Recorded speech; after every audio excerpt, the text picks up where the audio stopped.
तिसरा मग तिसरा तर उठत नाही का ते दुसरा पडणार आहे.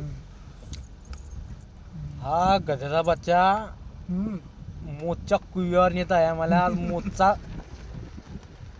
मोत पाहून घ्या आता कशी येते आमच्यावाली. तर हे आमची पुढे दिसते आम्हाला मोत आमच्यावाली. हे चालली हे चालली जमीनच्या खाली कुदले खाले हे. चलो दोस्तों मिलते हैं मिलते हैं